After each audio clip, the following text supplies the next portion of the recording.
Alhamdulillah wassalatu wassalamu ala Rasulillah wa ala alihi wa sahbihi wa mawalah wa la hawla wa la quwwata illa billahi wa ba'd. Kita masih membahas tafsir singkat dari juz 29 surah Al-Mursalah. A'udzubillahi minasyaitonir rajim. Bismillahirrahmanirrahim. Alam nuhlikil awwalin thumma nutbi'uhumul akhirin kadzalika naf'alu bil mujrimin wailun yawma idzin lil mukadzibin. Bukankah kami telah binasakan umat-umat terdahulu, lalu kami susulkan azab kami terhadap orang-orang yang datang kemudian. Demikianlah kami perlakukan orang-orang yang berdosa itu. Maka celakalah pada hari ini bagi mereka yang mendustakan kebenaran. Ma'asyiral muslimat yang dimuliakan Allah Subhanahu wa taala. Di sini Allah Subhanahu wa taala menjelaskan dan mengingatkan kepada kita tentang kehancuran dan kebinasaan umat-umat sebelum Islam. Tentu agar dijadikan ibrah dan pelajaran. Di dalam surah Al-Isra ayat 17 Allah mengatakan wa kam ahlakna minal quruni min ba'di nuhin innahum kuthur wa kafa bi rabbika bidzunubi ibadihi khabiran basira. Dan berapa banyak kaum setelah Nuh alaihi salam yang telah kami binasakan, dan cukuplah Tuhanmu yang maha mengetahui lagi maha melihat dosa hamba-hambanya. Dan dalam surah An-Najm ayat 50 sampai 53, wa annahu ahlaka 'adanil ula wa thamuda fama abqa wa qauma nuhin min qablu innahum kanu hum adlam wa atgha wal mu'tafika ahwa. Dan sesungguhnya dialah yang telah membinasakan kaum Ad dahulu kala. Kemudian kaum Tsamud, tidak ada seorang pun yang ditinggalkan hidup. Kemudian kaum Nuh sebelum itu, sungguh mereka orang-orang yang paling zalim dan paling durhaka. Dan prahara angin yang meruntuhkan negeri Mu'tafikah, negeri Sodom kaum Nuh. Kemudian lebih tegas lagi surah At-Taubah ayat 70. Alam ya'tihim naba'ul ladzina min qablihim qaumi nuhin wa 'adin wa thamud wa qaumi ibrahim wa ashabi madyana wal mu'tafikah atathum rusuluhum bil bayyinah fama kana Allahu liyadlimahum walakin kanu anfusahum yadlimun. Belumkah datang kepada mereka berita penting tentang orang-orang sebelum mereka, maksudnya kebinasaan dan kehancuran serta azab, yaitu yang menimpa kaum Nuh, kemudian kaum Ad, kemudian kaum Tsamud, kemudian kaum Ibrahim dan penduduk Madian, serta negeri-negeri yang telah dimusnahkan. Telah datang kepada mereka rasul-rasul dengan membawa keterangan yang nyata, maka Allah tidaklah sekali-kali menzalimi mereka, akan tetapi merekalah yang menzalimi diri-diri mereka sendiri. Bahkan Allah Subhanahu wa taala juga mengatakan dalam surah Al-An'am ayat 6 dan 7-nya, alam yarau kam ahlakna min qablihim min qarnin makkannahum fil ardi ma lam numakkin lakum wa arsalna as-samaa'a 'alaihim midrara wa ja'alnal anhara tajri min tahtihim fa ahlaknahum bidhunubihim wa ansha'na min ba'dihim qarnan akharin. Apakah mereka tidak memperhatikan berapa banyak generasi yang telah kami binasakan, kata Allah, sebelum mereka? Padahal generasi itu telah kami teguhkan kedudukannya di permukaan bumi, yaitu keteguhan yang belum pernah kami berikan kepadamu, dan kami curahkan hujan yang lebat atas mereka, dan kami jadikan sungai-sungai mengalir di bawah mereka. Kemudian setelah itu kami binasakan mereka karena dosa-dosa mereka sendiri, dan kami ciptakan sesudahnya generasi yang baru yang lain. Ma'asyiral muslimat yang dimuliakan Allah Subhanahu wa taala, ayat-ayat ini bisa kita simpulkan bahwa ketika Allah Subhanahu wa taala mengirim azabnya kepada umat-umat terdahulu, hampir tidak ada satupun umat terdahulu kalau turun azab tersisa bagi orang-orang yang kufur. Artinya kalau sudah dibinasakan, betul-betul dibinasakan semua, dan dikecualikan orang-orang yang beriman yang diselamatkan.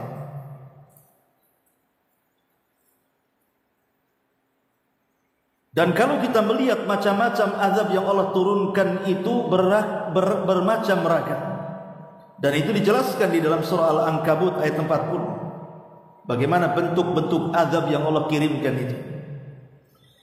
Allah mengatakan, fakullan akhadna bidhanbihi faminhum man arsalna alaihi hasiban wa minhum man akhadathu as-sayhatu wa minhum man khasafna bihi al-ard wa minhum man aghraqna wa ma kana Allahu liyadhlimahum walakin kanu anfusahum yadhlimun. Maka masing-masing dari mereka kami azab karena dosa-dosanya. Di antara mereka ada yang kami timpakan kepadanya hujan batu kerikil. Di antara mereka ada yang ditimpa dengan suara yang menggelegar, yang mengguntur, dan ada yang kami benamkan ke dalam bumi, serta ada pula yang kami tenggelamkan di lautan. Allah sama sekali tidak hendak menzalimi mereka, akan tetapi merekalah yang melakukan kezaliman itu. Ma'asyiral muslimat yang dimuliakan Allah Subhanahu wa taala, kalau kita melihat sejarah kepada umat-umat dulu, baik dalam Al-Qur'an ataupun hadis-hadis Nabi sallallahu alaihi wasallam, maka azab yang pertama ditimpakan Allah kepada siapa? Kepada kaum. Inilah azab yang pertama kali Allah timpakan kepada kaum. Allah Subhanahu wa taala mengatakan dalam surah Al-Ankabut ayat 14 dan seterusnya, Allah mengatakan, walaqad arsalna nuhan ila qaumihi falabisa fihim alfa sanatin illa 50 ama fa akhadhahum at-tufan wa hum zalimun fa anjaynahu wa ashabas safinati wa ja'alnaha ayatan lil alamin. Dan sungguh kami telah mengutus Nuh kepada kaumnya, maka ia tinggal di antara mereka selama 1000 tahun dikurangi 50 tahun, artinya 950 tahun. Maka mereka ditimpa banjir besar yang diiringi dengan angin tufan, dan mereka adalah orang-orang yang zalim. Maka kami selamatkan Nuh dan para penumpang bahtera itu, dan kami jadikan peristiwa itu pelajaran bagi semua umat manusia setelahnya. Di zaman Nabi Nuh alaihi salatu wassalam, disitulah awal terjadi maksiat besar sepanjang kehidupan manusia. Apa itu? Kesyirikan. Karena dari zaman Adam ke zaman Nabi Nuh itu tidak ada kesyirikan. Padahal dari zaman Adam ke Nuh itu jaraknya sekitar 10 kurun. Satu kurun itu 1000 tahun. Artinya satu kurun itu 100 tahun. Berarti kalau 10 kurun berarti 1000 tahun jarak antara Nuh ke Adam itu. Jadi selama 10 kurun itu tidak ada kesyirikan sama sekali.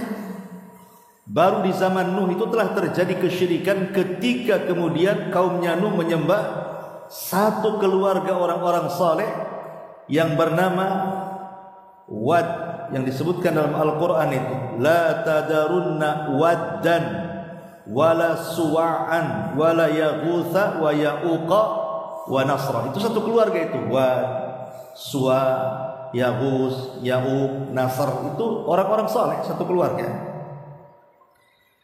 Lah ketika orang-orang saleh ini meninggal dunia, maka kaumnya kehilangan orang-orang saleh ini karena tidak ada orang saleh lain masalahnya.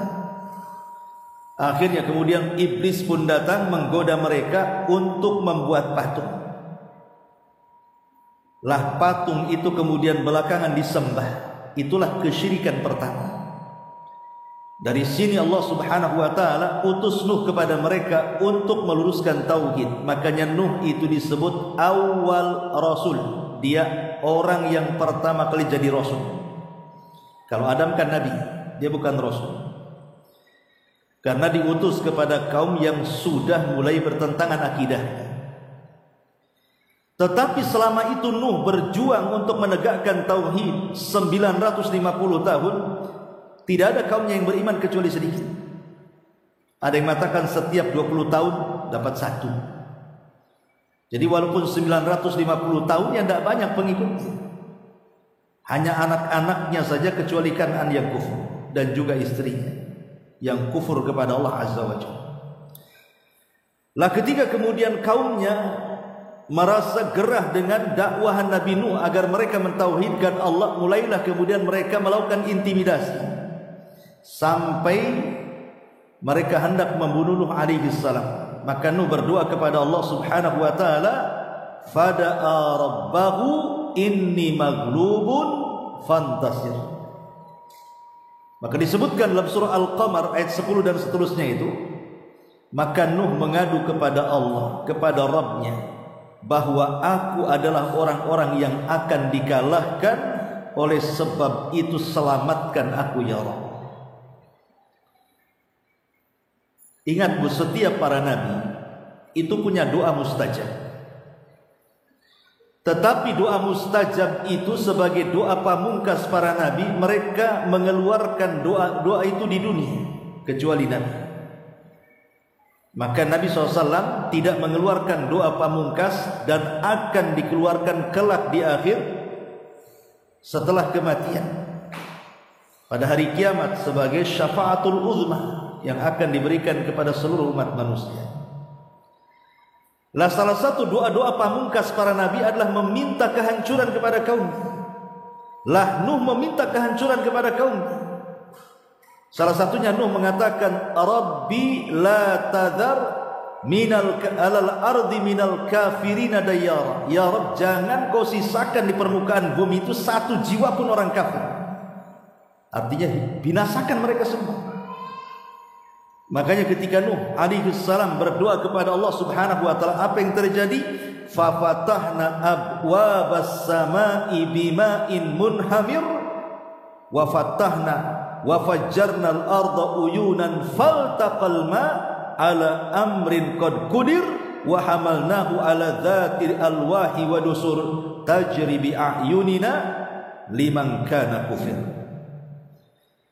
Maka kami bukakan pintu-pintu langit, lalu kami turunkan hujan sederas-derasnya, kemudian kami jadikan bumi memancarkan mata air, maka bertemulah air-air itu untuk satu urusan yang sungguh telah ditetapkan.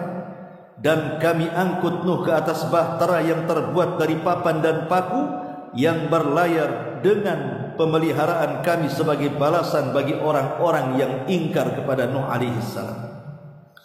Inilah azab yang pertama, dikirim banjir yang sangat besar karena gabungan air laut dan air langit. Mereka digabungkan jadi satu, air yang ada di bumi dengan air yang ada di langit itu digabungkan jadi satu, akhirnya menjadi banjir bandang yang sangat besar diiringi tufan, angin yang sangat dahsyat. Makanya tidak ada yang selamat pada azab itu. Satu jiwa pun tidak ada yang selamat kecuali Nuh dan orang-orang yang di perahu. Maka dari situlah cikal bakal umat manusia, termasuk kita ini. Jadi kita ini keturunan orang-orang yang ada di perahunya Nuh. Karena tidak ada manusia di zaman itu kecuali di perahunya itu saja. Dari putra-putra Nuh yang 3 itu, Ham, Syam dan juga Yafis. Disitulah umat manusia berkembang. Makanya Nuh disebut bapak manusia kedua setelah Adam. Lah setelah tragedi ini dan zaman pun berlalu, kemudian umat manusia mulai tumbuh banyak dari turunan Nuh alaihi salatu wassalam. Akhirnya kemudian sampailah mereka kufur kembali. Tentu di belakang mereka iblis. Datanglah sebuah kaum yang belum pernah Allah ciptakan sebelumnya. Karena kuat-kuat kaum ini, disebut kaum Ad. Itu kuat-kuat dan kreatif. Saking kreatifnya gunung-gunung itu dipahat dengan manual, dibuat istana-istana, dibuat pila-pila, dibuat rumah-rumah megah, tapi bukan untuk ditinggali. Bahasanya rumah singgah saja. Kayak ibu tempatnya di Poskopkar tapi punya rumah di Sukajadi. Ya, sekali-kali nginep di sana. Hanya untuk main-main saja. Makanya Allah mengatakan lam yukhlaq mithlahu fil bilad. Tidak ada kaum seperti ini sebelum diciptakan Allah. Saking besar-besar badannya, kemudian kreatif, kuat-kuat. Masalahnya mereka kaum yang sombong. Diutus kepada kaum Ad, siapa? Hud alaihi salam. Allah Subhanahu wa taala berfirman, ketika kemudian Nabi Allah Hud alaihi salatu wasallam mendakwai mereka. Semua para nabi pasti mendakwahkan tauhid. Karena Allah yang mengatakan, "Walaqad ba'atsna fi kulli ummatir rasulan an ibudullaha wajtanibu taghut." Tidaklah kami utus tiap-tiap umat ini seorang rasul, tugas mereka adalah menyerukan kepada manusia sembahlah Allah dan jauhi sesembahan selain daripada Allah alias tauhid. Jadi Hud ini berusaha untuk menyampaikan tauhid kepada mereka. Tapi sekali lagi kaum Ad ini umat yang ingkar dan sombong. Maka ketika itu Allah Subhanahu wa taala kirim azab kepada mereka. Apa azabnya? Allah sebutkan dalam surah Fussilat ayat 16. Fa arsalna alaihim rihan sarsaran fi ayyamin nahisati liyudhikuhum atau liyudhikahum adzabal khizyi fil hayatid dunya wala adzabul akhirati akhza wa hum la yunsarun. Maka kami meniupkan angin yang amat bergemuruh kepada mereka dalam beberapa hari yang siang. Maksudnya ketika Allah Subhanahu wa taala menimpakan kepada kaum Ad itu pacaklik yang berkepanjangan, sehingga banyak orang yang mati kelaparan, baik manusia ataupun hewan-hewan. Maka mereka meminta kepada Allah Subhanahu wa taala untuk dikirimkan hujan. Maka Allah kirim kepada mereka awan hitam pekat sekali. Dikiranya awan hitam itu kayak kita lah, kalau seandainya kalau sudah ada awan hitam, sudah teduh gelap gitu, dipastikan hujan. Lah mereka menyangka bahwa di balik awan itu ada hujan. Jadi semua manusia yang di rumah-rumah mereka itu mendekati awan itu. Mereka tidak paham bahwa di balik awan itu ada angin yang menggemuruh. Rupanya angin itu turun di balik awan dan menyedot seluruh yang ada di permukaan bumi. Tidak rumah, tidak pohon, manusia semua terbang ke atas. Dan tidak ada yang tersisa manusia kecuali terbangkan ke langit dengan angin itu. Kemudian sampai di langit, mereka ditabrakkan satu dengan yang lainnya. Kita tidak bisa bayangkan macam mana mereka disiksa di atas langit. Sab'ata layalin wa thamaniyata ayyam. Bayangkan 8 hari 7 malam di atas. 8 hari 7 malam di atas diputar-putar, tabrak-tabrakan satu dengan yang lainnya. Makanya Allah Subhanahu wa taala mengatakan dalam surah Al-Haqqah ayat 7 itu, Allah mengatakan wasakharnaha alaihim sab'a layalin wa thamaniyata ayyamin husuma fataral qauma fiha sar'a ka'annahum a'jazu nakhlin khawiyah. Dan Allah Subhanahu wa taala telah menundukkan kepada mereka, kemudian kami menimpakan angin itu yang sudah ditundukkan Allah kepada mereka kaum Ad selama 7 malam 8 hari, dan itu terus menerus. Maka kami lihat kaum Ad pada waktu itu mati bergelimpangan, jatuh seolah-olah mereka tunggul-tunggul pohon kurma yang kosong dari dahan-dahannya. Karena kaum Ad itu kan besar-besar, ya. Jadi kalau seandainya kemudian Allah hempaskan dari langit itu, kepalanya duluan di bawah, itu bisa nancap di bumi itu, seperti tunggul-tunggul kurma. Makanya Allah mengatakan tudammiru kulla syai'in bi amri rabbiha fa asbahu la yura illa masakinuhum kadzalika najzil qaumal mujrimin. Dalam surah Al-Ahqaf-nya 25 Allah mengatakan yang menghancurkan segala sesuatu dengan perintah Tuhannya, maka jadilah mereka tidak ada yang kelihatan lagi kecuali bekas-bekas tempat tinggal mereka saja. Demikianlah kami berikan balasan kepada kaum yang melakukan dosa. Maka ketika itu Allah Subhanahu wa taala selamatkan Nabi Allah Hud dan orang-orang yang tidak banyak bersama Hud untuk keluar daripada negeri itu. Rupanya setelah kemudian kaum Ad dibinasakan, tidak ada yang tersisa kecuali yang beriman, maka Hud pun kemudian membuat generasi baru dari kaumnya. Mereka beriman kepada Allah Azza wa Jalla. Tapi setelah Hud meninggal, kemudian berlalunya waktu, iblis datang lagi menggoda turunan mereka. Akhirnya datang lagi kaum yang sangat ingkar yang disebut dengan Tsamud. Tsamud diutus kepada mereka Nabi Allah Saleh alaihi salam. Nabi Allah Saleh alaihi salatu wassalam dikenal di kaumnya itu orang terpandang, orang mulia. Mereka tahu dari kecil sampai dewasa sampai diangkat jadi nabi. Bahkan mereka menggadang-gadangkan Nabi Saleh itu menjadi pemimpin mereka karena kecerdasannya. Tapi ketika Allah pilih Nabi Allah Saleh menjadi nabi dan rasul untuk mendakwahi kaum Tsamud, tiba-tiba kaum Tsamud ingkar kepada Nabi Allah Saleh dan mengatakan, "Ya Saleh, kalau engkau seorang nabi pasti punya mukjizat, keluarkan unta dari batu ini." Gitu. Mereka meminta mengeluarkan unta dari batu. Kenapa dari batu? Karena mereka tukang pahat batu masalahnya. Jadi mukjizatnya itu kalau bisa dari batu. Allah tolak? Tidak. Allah kabulkan. Keluar dari batu itu, tiba-tiba batu belah. Keluar unta Usyara. Usyara itu unta bunting 10 bulan yang siap melahirkan. Akhirnya kemudian setelah mereka menyaksikan mukjizat Nabi Allah Saleh pun tidak beriman kepada Allah Azza wa Jalla. A'anzartahum am lam tunzirhum la yu'minun. Kau beri peringatan ataupun tidak, tetap saja mereka tidak beriman. Lah mukjizat yang sangat besar berupa unta. Bagaimana unta tidak besar mukjizat ini? Air susunya bisa memberikan minum jumlah kabilah yang banyak. Nah, satu kabilah ini bisa ribuan orangnya. Tapi mencukupi dengan air susu unta itu untuk mereka. Tapi mereka tidak bersyukur.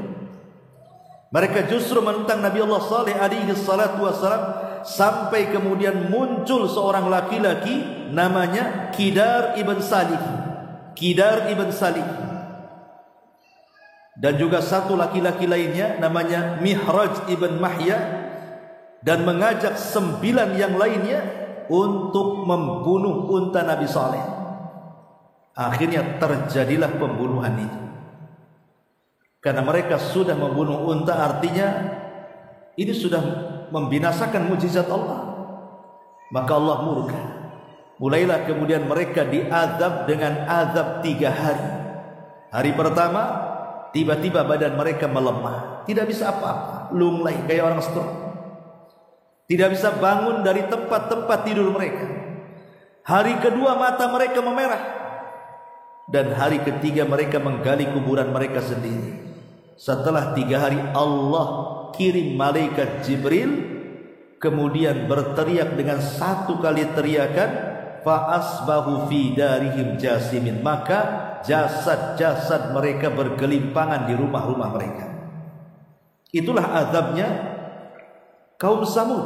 Allah katakan, wa akhadhal ladina zalamu sayhatu fa asbahu fi darihim jathimin.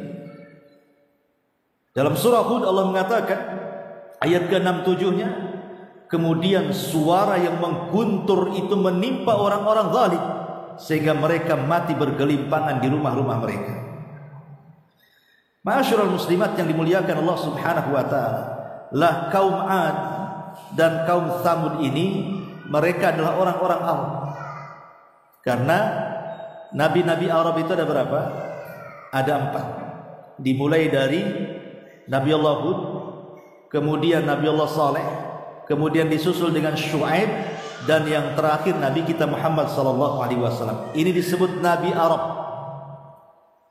Artinya peristiwanya di Arab. Tapi di sana kebanyakan para nabi itu adalah dari nabi-nabi Bani Israel. Kita beralih kepada nabi-nabi Bani Israel. Karena jarak antara kehancuran kaum 'Ad dan kaum Tsamud tidak jauh daripada jarak diutusnya Ibrahim alaihi salatu wassalam. Atau boleh jadi mungkin sezaman. Lah Nabi Allah Ibrahim alaihi salatu wassalam diberikan oleh Allah Subhanahu wa taala ujian dengan seorang raja yang sangat zalim sekali. Siapa?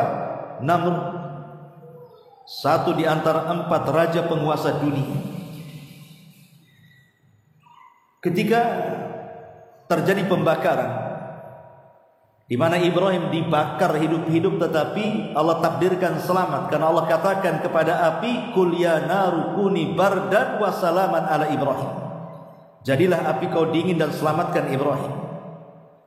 Maka ketika Ibrahim dibakar tidak terbakar ini menjadi isu dunia. Mungkin zaman sekarang viral, kok ada orang dibakar gak mati. Sampai kepada Namrud beritanya, sementara Namrud itu mengaku Tuhan. Ada yang mengatakan dialah orang yang pertama kali mempelajari sihir.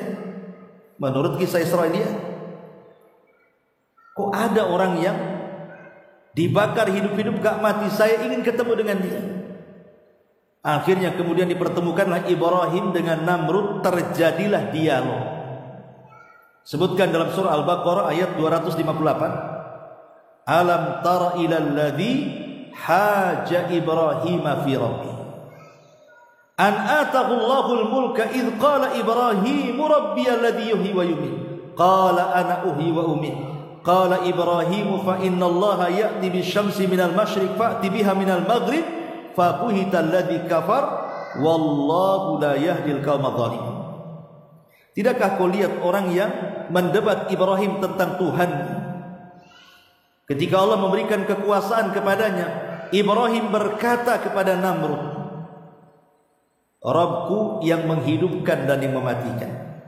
Karena ketika itu Namrud kan bertanya, dari mana kesaktianmu, saya ingin belajar. Kok kamu dibakar, kok nggak apa-apa gitu ya. Maka Ibrahim mengatakan, yang memberikan kesaktian itu Allah. Siapa Allah itu? Maka Ibrahim mengatakan, dialah yang menghidupkan dan mematikan. Kata Namrud, kalau menghidupkan mematikan aku pun bisa, katanya. Tolong pengawal datangkan 2 orang dari penjara, ambilkan pedang, kemudian dibunuh 1, dilepas 1. Lihat, aku bisa menghidupkan orang ini dan bisa mematikan orang ini. Sebenarnya kan bukan itu, semua orang bisa kalau begitu. Tetapi Ibrahim tidak mau memperpanjang soal perdebatan ini, sebab kalau dia mengatakan bukan begitu maksudnya, bisa saja kemudian dia jadi percontohan kan gitu. Nanti dia dibunuh pula sama Namrud. Makanya Ibrahim coba mengalihkan isu kepada pembahasan yang lain. Oke, kalau kau bisa menghidupkan matikan, gak apa-apa.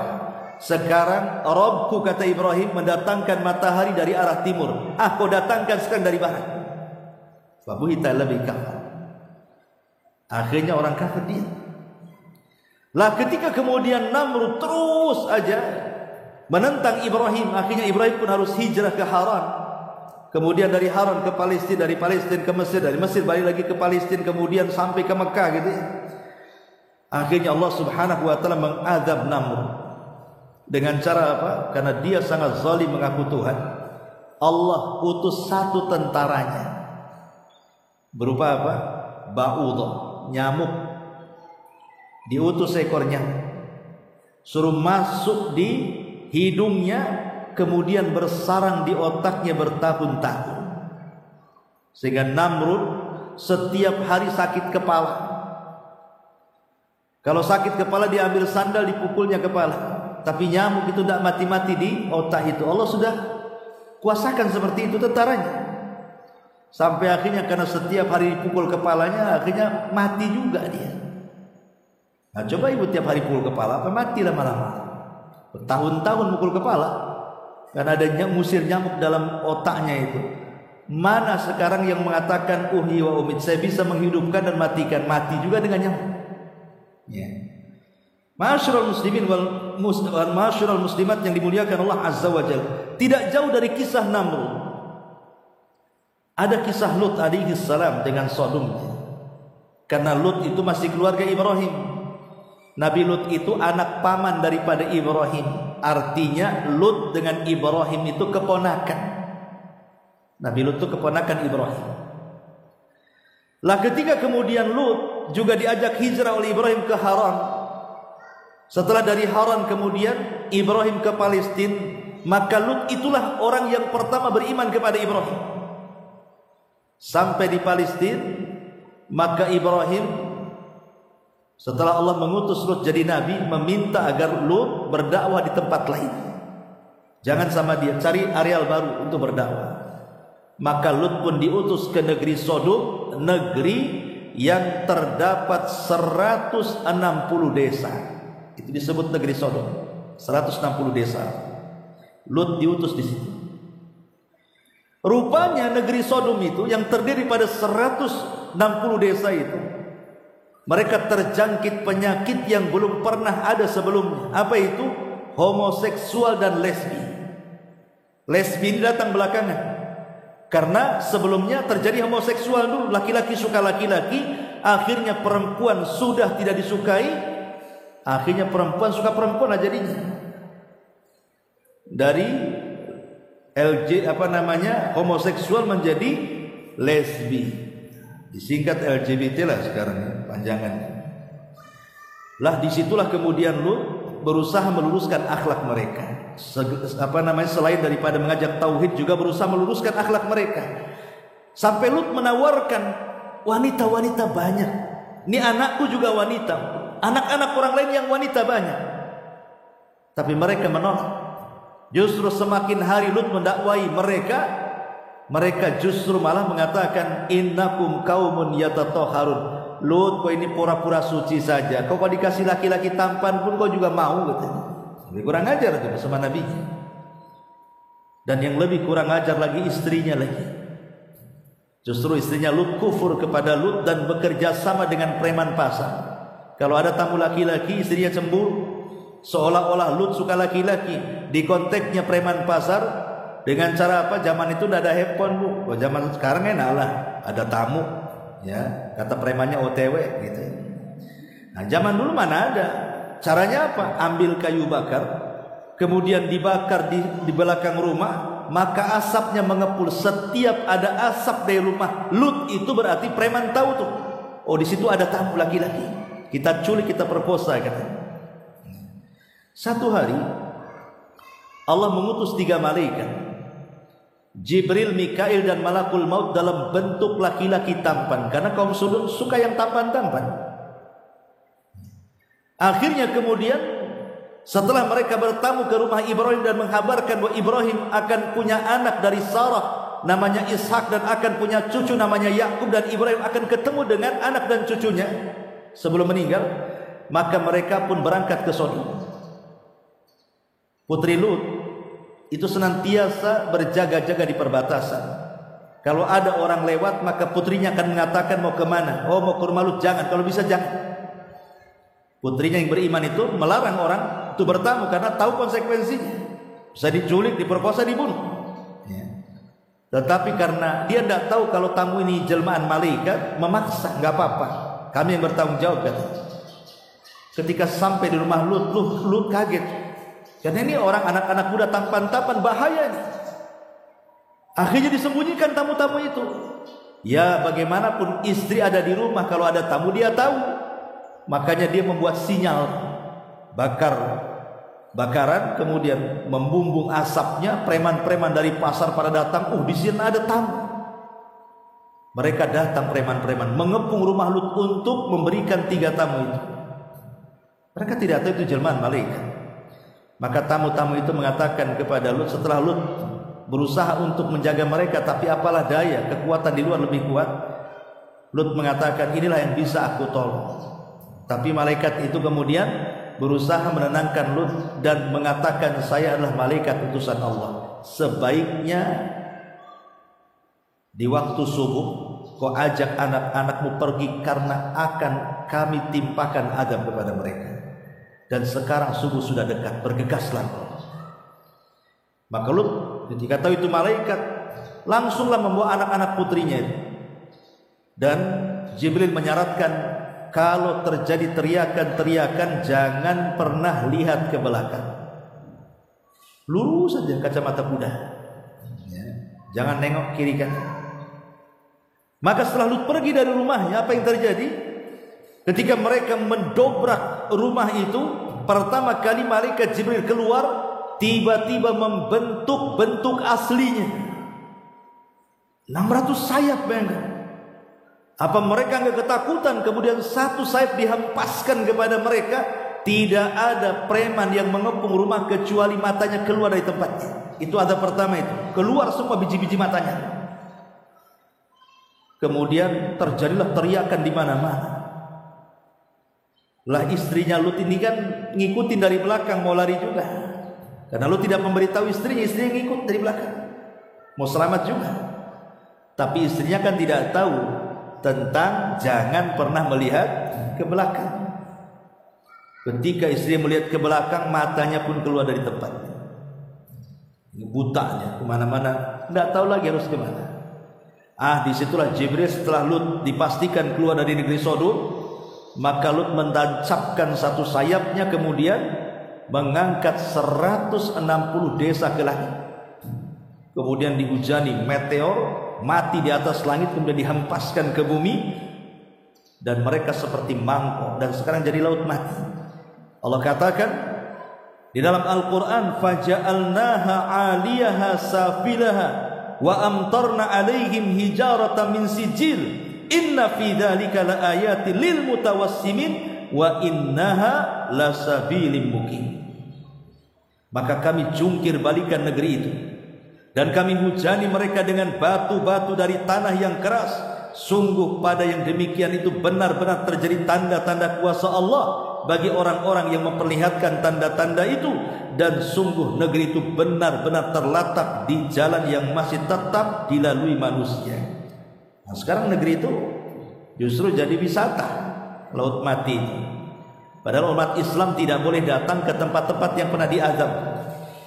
Sekarang ya orang-orang kafir mana tahu, mereka datang aja, mereka mandi lumpur di situ. Nauzubillah. Masyarul muslimat yang dimuliakan Allah Azza wa Jalla. Setelah kemudian zaman berlalu sampai kepada era Nabi Musa. Di zaman Nabi Musa inilah nabi yang paling terkenal dari nabi-nabi Bani Israel. Ribuan para nabi yang diutus oleh Allah kepada Bani Israel, tapi Musa lah yang paling terkenal di antara nabi-nabi Bani Israel. Karena kelak Musa akan menjadi tumpuan hukum bagi seluruh Bani Israel setelah, karena diturunkan kepada Musa kitab Taurat. Ya, maka nabi-nabi setelahnya mengikuti Taurat sampai kepada yang terakhir Nabi Isa pun tetap masih umatnya Nasrani, masih mengacu kepada Taurat dan Injil, atau bahasa mereka perjanjian lama Taurat dan perjanjian baru adalah Injil. Jadi itu nabi yang luar biasa, fenomenal di tengah-tengah Bani Israel. Lah Nabi Musa alaihi salatu wasallam diutus kepada Firaun. Ma'ruf, Fir'aun adalah orang yang mengaku nabi, orang yang mengaku Tuhan sama dengan Namrud. Bahkan Fir'aun mengatakan di hadapan kaumnya, apa kata Fir'aun? Fir'aun mengatakan, ya ayyuhal mala'u ma alimtu lakum min ilahin ghairi.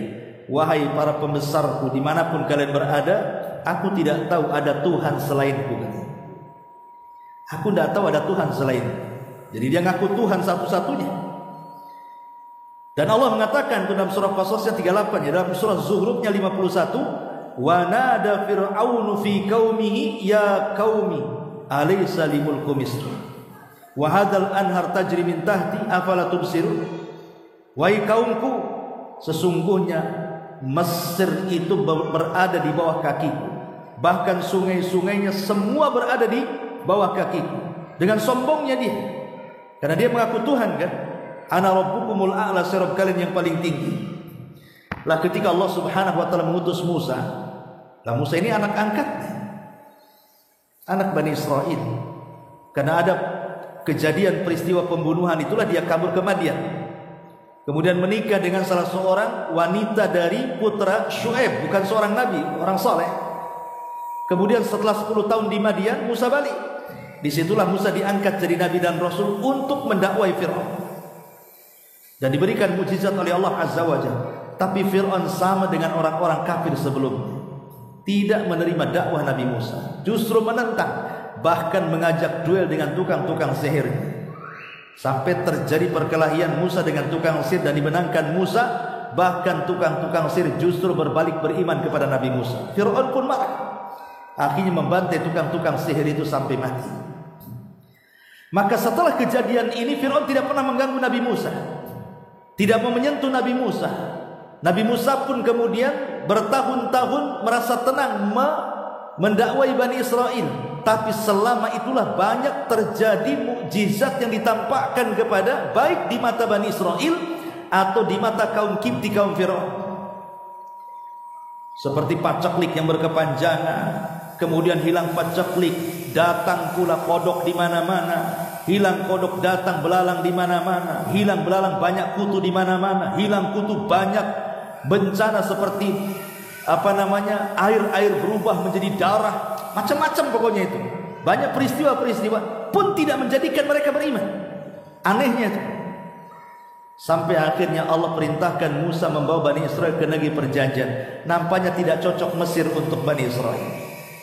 Maka Musa pun kemudian berniat membawa Bani Israel memboyong ke tanah perjanjian yang ada di Palestina. Mendengar hal itu, Fir'aun marah. Makanya mempersiapkan pasukan untuk menghalangi mereka pergi.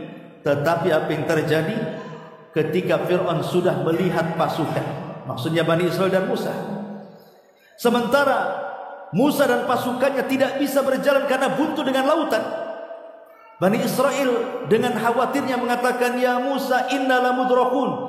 Musa, mereka sudah melihat kami, kita ini mau kemana nih katanya. Tapi Musa dengan pedenya mengatakan, sabar, selama Allah bersama kita, inna ma'iya rabbi sayahdin. Tentang kebersamaan Allah bersama kita semuanya, pasti Allah akan cari jalan keluarnya. Rupanya betul Jibril turun, kemudian memerintahkan Musa untuk memukul tongkat. Maka akhirnya Musa pun dan Bani Israel setelah terbuat 12 jalan itu, karena sesuai dengan 12 kabilah, mereka berhasil menyeberang Laut Merah. Kalau ibu pernah ke Jeddah, biasanya akhir orang umroh itu sebelum pulang mereka akan ke Jeddah dulu ya. Nah, di situ ada laut mati, Laut Merah. Disitulah Fir'aun ditenggelamkan.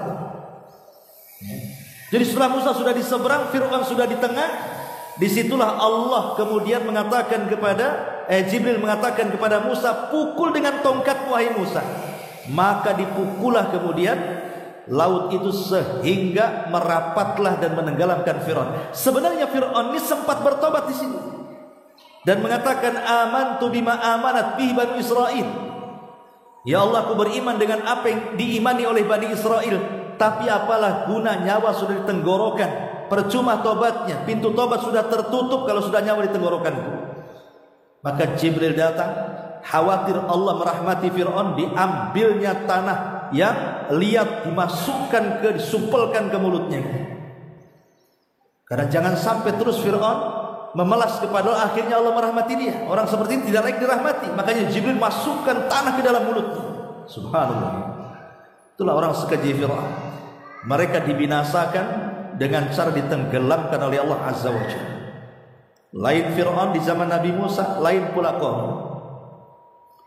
Qarun masih di zaman Nabi Musa. Ma'ruf kisah Qarun.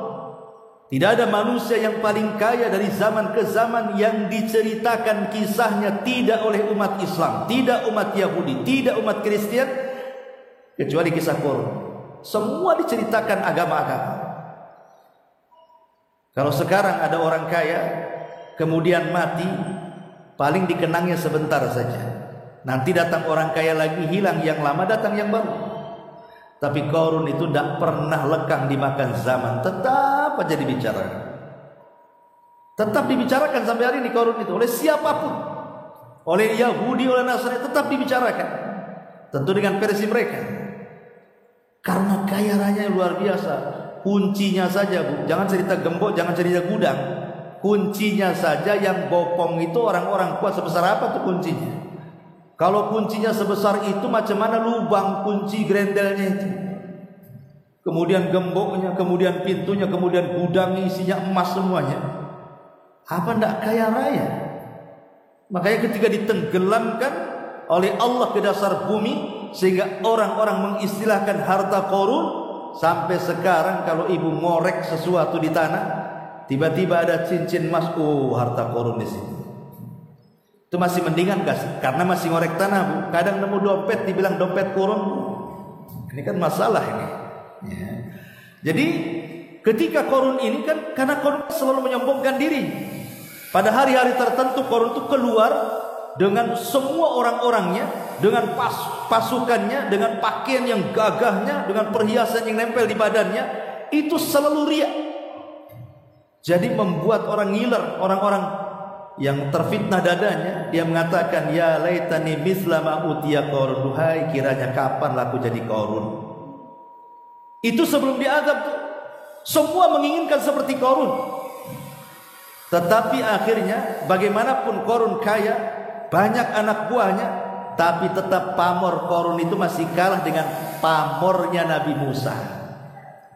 Ya, Musa tidak kaya, tapi dia dihormati, dihargai, dan pengikutnya banyak. Qarun kaya tapi kufur, tidak ada yang suka kecuali orang-orang dekatnya saja. Akhirnya Qarun pun hasad dalam hati.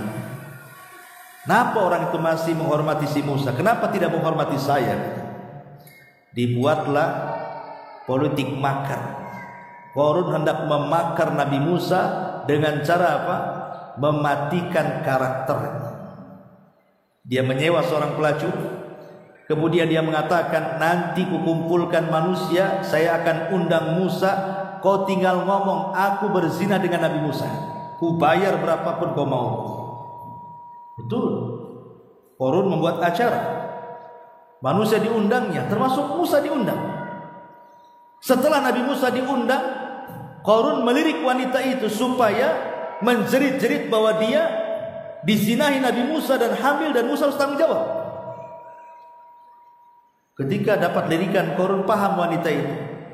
Ketika hampir berteriak, entah kenapa, kadang-kadang dia melihat wajah Musa, kadang-kadang melihat wajah Qarun. Allah turunkan kasihan dalam hatinya. Masa orang bersalah mau dituduh-tuduh? Entah kenapa wanita itu berbalik dan mengatakan, tiba-tiba berteriak, aku disuruh Qarun, katanya. La ilaha illallah. Apa enggak emosi Nabi Musa coba? Hendak membuat makar, tiba-tiba wanitanya mengatakan, aku disuruh Qarun dibayar sekian untuk membunuh Nabi Musa. Apa enggak Bani Israel marah? Maka dari sini Musa alaihi salatu wasallam berdoa kepada Allah. Dari situ Allah mengizinkan Musa untuk memerintahkan bumi, dan bumi akan taat kepadanya karena bumi adalah tentara Allah, untuk membelah dan memasukkan Qarun ke dasarnya dan seluruh kekayaannya. Maka Musa pun perintahkan bumi telan Qarun, katanya. Langsung buminya belah, dan Allah katakan dalam surah Al-Qasas 81, fakhasafna bihi wa bidanihil ardh. Kami tenggelamkan Qarun, ke dasar bumi dan seluruh kekayaannya. Ma'asyiral muslimat yang dimuliakan Allah Azza wa Jalla, kisah-kisah ini diceritakan dalam Al-Quran. Makanya Allah Subhanahu wa Ta'ala mengatakan di dalam ayat 16 surah Al-Mursalat ini, alam nuhlikil awwalin, bukankah telah kami binasakan umat-umat terdahulu, summa nutbi'uhumul akhirin, lalu kami susul azab kami terhadap orang-orang yang akan datang kemudian. Kalau tadi cerita azab-azab umat terdahulu, baik azab secara menyeluruh atau sebagian atau perorangan, maka apa azab yang akan menimpa umat Islam, umat Nabi kita Muhammad sallallahu alaihi wasallam? Kira-kira apa azabnya? Ma'asyiral muslimat yang dimuliakan Allah Subhanahu wa Ta'ala, Allah mengatakan dalam Al-Quran, inna arsalnaka rahmatan lil alamin, inna arsalnaka illa rahmatan lil alamin, tidaklah kami utus engkau ya Muhammad melainkan aku jadikan engkau sebagai rahmat bagi semesta alam. Lah salah satu rahmat bagi orang-orang kafir diutusnya Rasul, di mana orang kafir dari mereka tidak akan diazab dan dibinasakan seperti umat-umat terdahulu. Ya, akan terjadi azab, tapi tidak menyeluruh. Jadi di antara diutusnya Rasul itu menjadi rahmat bagi orang, bukan orang iman beriman saja, orang kafir pun mendapatkan rahmat. Salah satu rahmatnya tadi, mereka tidak diazab seperti kaum Ad, kaum Nuh, kaum Samud, kaum Mu'tafikah atau kaum Sodom, tidak.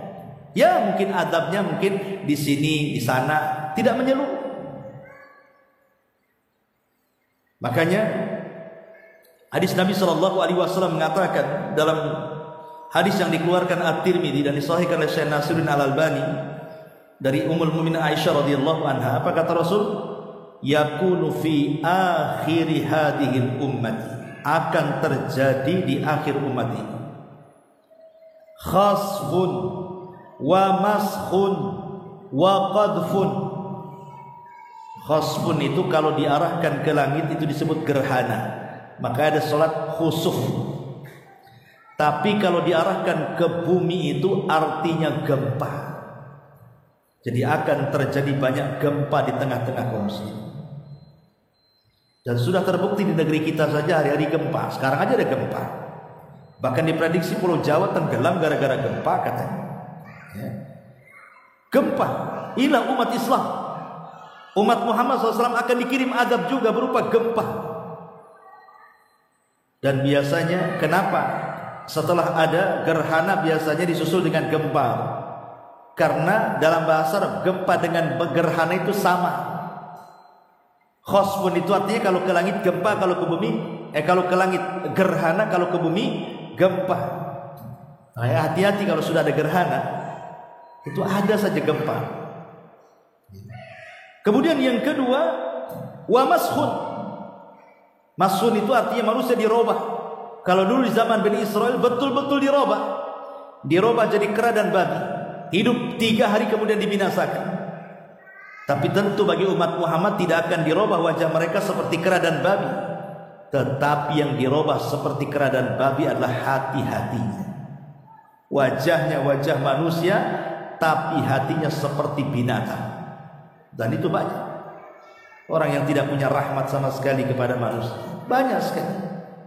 Kemudian yang ketiga, wa qadfun, angin, segala jenis angin, angin puting beliung, angin tufan, angin tornado yang membawa kerikil dan pasir sehingga menerbang-nerbangkan, bukan hanya pasir, kerikil, atap rumah aja diterbangkan dia. Lah ini bagian daripada azab yang akan dikirim kepada umat Islam. Sahabat bertanya Rasul, kapan itu terjadi? 3 azab ini kapan terjadi? Terjadinya banyaknya gempa, hati-hati manusia seperti binatang, kemudian juga banyak angin yang membahayakan, banjir bandang di mana-mana. Kira-kira kapan terjadinya?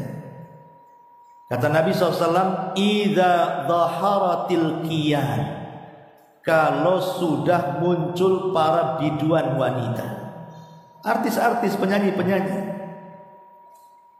Ini kalau sudah banyak artis, penyanyi-penyanyi, biduan-biduan yang melalaikan manusia dari zikrullah, menyeret manusia kepada kemaksiatan, mabuk, zina dan yang semacamnya. Ini mulai akan terjadi ini 3 perkara ini. Dan sekarang artis-artis di mana-mana. Bahkan orang awam menghayal ingin seperti artis. Bahkan ada orang yang anaknya ingin jadi artis. Waktu hamil setiap hari nenteng radio lagu dangdut supaya anaknya jadi penyanyi dangdut. Nanti keluar suruh nyanyi, masukkan sekolah nyanyi, dan begitu seterusnya. Naudzubillah. Kemudian yang kedua, wal ma'azif, alat-alat musik yang melalaikan. Dan yang ketiga, wasyuribatil khumur, dan khamar-khamar yang mulai diperjualbelikan dan dikonsumsi secara bebas. Dan sekarang khamar sudah jadi minuman, sudah jadi makanan pun. Karena sekarang banyak masak itu pakai alkohol lagi. Buat apa masak pakai alkohol coba? Nggak pakai alkohol juga jadi kok. Oh begini teorinya Ustaz, itu alkohol nih kalau kemudian dimasukkan ke kewali dalam panas tertentu itu jadi 0% itu katanya, hilang juga. Iya, tapi Anda tuangkan di situ. Masalahnya bukan masalah 0%-nya. Anda tuangkan jelas-jelas di situ. Hati-hati Bu ya. Makanan-makanan enak ini di Batam rata-rata pakai alkohol. Kalau masuk restoran, masuk apa kan. Maka cermat, jangan hanya dimakan saja makanan itu, tapi lihat juga, kan Allah yang mengatakan fal yang duril insanu ila ta'ami. Hendaklah manusia pandang tuh makanan itu halal ke haram. Ya, jangan main makan saja. Ya. Ini diantara ini lah tentu dari azab-azab yang akan ditimpakan ini. Kenapa Allah timpakan azab-azab seperti ini? Maka Allah jawab dalam surah At-Talaq ayat 8. Innama qassallahu ta'ala alaina. Allah mengatakan wa ka'ayyin min qaryatin atat an amri rabbiha wa rusulihi fahasabnaha hisaban syadida wa adzabnaha adzaban nukra fadhaqat wabala amriha wa kana akibatu amriha khusra a'addallahu lahum adzaban syadida fattaqullah ya ulil albab alladzina amanu qad anzalallahu ilaikum dzikra. Dan berapa banyak penduduk negeri yang mendurhakai perintah Allah dan Rasulnya. Kami hisab penduduk negeri itu dengan hisab yang keras, dan kami azab mereka dengan azab yang mengerikan. Maka mereka merasakan akibat yang buruk dari perbuatan mereka, dan adalah akibat perbuatan mereka sangat merugikan dengan kerugian yang besar. Allah menyediakan bagi mereka azab yang keras. Maka bertakwalah kepada Allah, hai orang-orang yang punya akal, yaitu orang-orang yang beriman. Sesungguhnya Allah telah menurunkan peringatan kepadamu. Berarti dari ayat ini kita tahu diceritakannya adab-adab umat terdahulu oleh Allah Subhanahu wa taala, dan adab yang akan menimpa umat manusia terutama Islam setelahnya, itu semua menjadi bahan renungan dan pelajaran. Karena biasanya azab yang ditimpakan hari ini itu warisan azab yang ditimpakan kepada umat terdahulu, sebagaimana dosa yang banyak dilakukan hari ini itu juga dosa warisan dari umat-umat terdahulu. Sebutkan dosa apa yang ada hari ini, umat dulu juga sama dosanya. Sebutkan azab yang terjadi hari ini, umat dulu telah mendahuluinya. Banjir, umat dulu ada banjir. Gempa, umat dulu ada gempa. Tsunami, umat dulu ada tsunami. Angin yang sangat membahayakan, umat dulu juga ada. Semua dosa dan azab itu warisan dari umat-umat sebelum kita. Makanya di sini Allah Subhanahu wa taala menjelaskan alam nuhlikil awwalin summa nutbi'uhumul akhirin. Kemudian kadzalika naf'alu bil mujrimin. Demikianlah kami perlakukan orang-orang yang berbuat dosa itu. Dari sini kita pahami tidak mungkin Allah mengirim sebuah azab kecuali karena dosa. Itu saja kesimpulan. Oh tidak. Gempa itu baik tektonik atau vulkanik itu karena bergesernya lempengan di bawah laut dan di bawah gunung katanya. Maka terjadi gempa. Ya, itu sebabnya. Tapi sebab itu ada yang menyebabkannya. Di atas sebab itu ada musabbib. Ada yang menciptakan sebab. Lempengan itu sebab saja. Pertanyaan, siapa yang menciptakan sebab itu? Allah yang menciptakan lempengan, yang menggerakkan lempengan itu.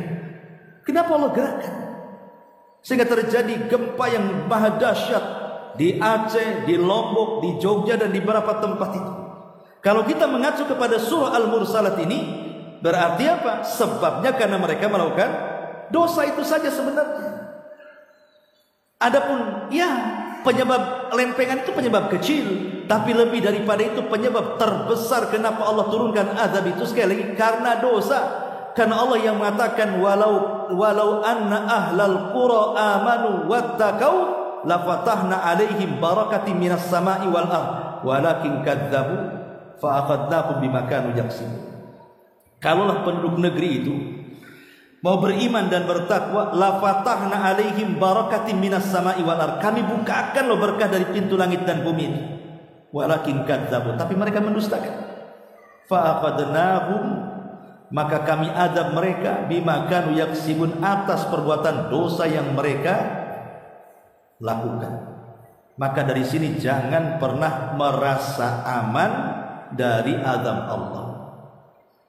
Karena orang-orang yang berdosa itu merasa aman dari azab Allah, seolah mereka tidak akan diazab. Ya. Dan kalau kita mengacu pada hadis Nabi SAW, banyak sebab-sebab itu yang menjadikan azab itu turun. Dan itu dikumpulkan dalam sebuah hadis. Ketika Nabi SAW menceramahi orang-orang muhajirin, khusus orang muhajirin, kata Nabi SAW, ya ma'syaral muhajirin, khamsun idza tulitum bihinna wa a'udzu billahi an tudrikuhun. Hei muhajirin, awas jangan sampai 5 perkara menimpa kalian. Kalau sampai menimpa kalian, aku berlindung kepada Allah, jangan sampai menimpa kalian. Kemudian Rasul mengatakan, lam tadharil fahishatu fi qaumin qad hatta yu'linu biha illa fasha fihim ta'un wal auja allati lam takun madat fi aslafihim alladhina madat. Pertama, tidaklah sebuah fahisyah perzinahan menyebar di mana-mana dan dilakukan secara terang-terangan. Sekarang praktek-praktek perzinahan, lokalisasi dan yang semacamnya itu sudah terang-terangan, ada tempatnya, ada jamnya, bahkan dilindungi penguasa, dilindungi preman-preman. Nauzubillah. Bahkan bukan offline, sudah online lagi. Bahkan pakai COD lagi. Alhamdulillah. Ya, zaman sekarang. Apa yang terjadi? Yang terjadi adalah Allah akan kirimkan penyakit. Yang penyakit ini belum pernah terjadi di zaman Nabi. Penyakit apa? Penyakit AIDS. Di zaman Nabi enggak ada. Di zaman sekarang ada. Dan sampai hari ini belum ada obatnya.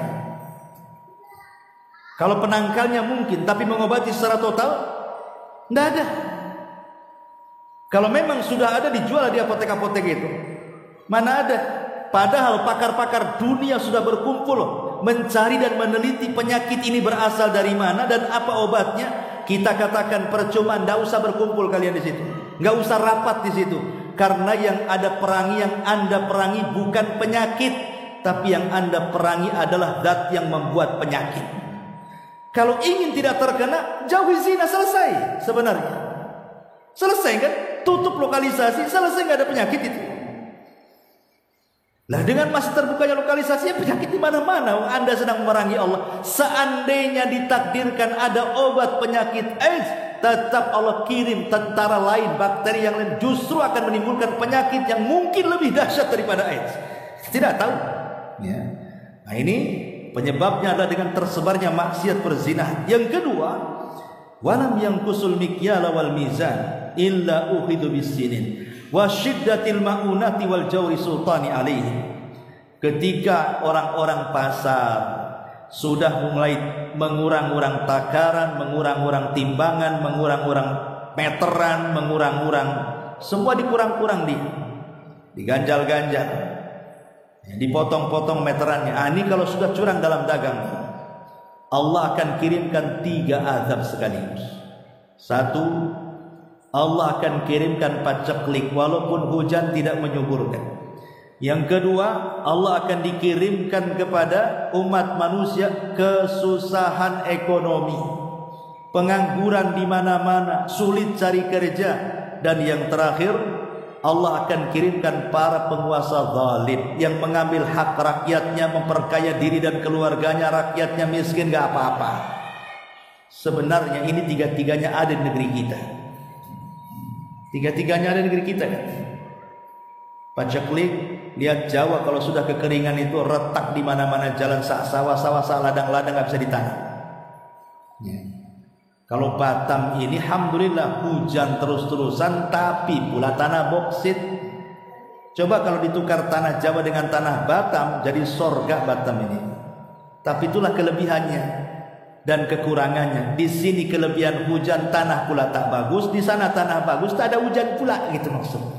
Itulah Allah kadang-kadang berikan hal-hal yang memang di sini kekurangan, di sana kelebihan. Dan tiga-tiganya sudah ada. Penguasa zalim ya ada, susah ekonomi ya iya, kekeringan iya, walaupun hujan gak berkah. Jangan salahkan penguasanya dulu, salahkan dulu kita dalam bermuamalah. Boleh jadi mungkin ya dagangnya curang-curang. Itu yang menyebabkan kemudian akhirnya Allah kirimkan 3 perkara ini. Coba kalau pada jujur-jujur orang pasar, bisa jadi Allah subhanahu wa ta'ala mengirimkan kepada kita pemimpin yang baik. Kemudian yang ketiga, walam yanqusul mikyala walam yamna'uz zakata amwalihim illa muni'ul qatra minas sama' walaulal bahaim lam yumtir. Tidaklah mereka mencegah zakat harta mereka. Artinya manusia sudah mulai bakhil, tidak mau sedekah, tidak mau zakat, kecuali Allah akan tahan hujan. Kalaupun dihujani bukan untuk kita, tapi untuk binatang ternak. Artinya ya untuk binatang ternak mereka bisa minum, tapi hujan untuk kita tidak berkah lagi. Itu akibat menahan zakat.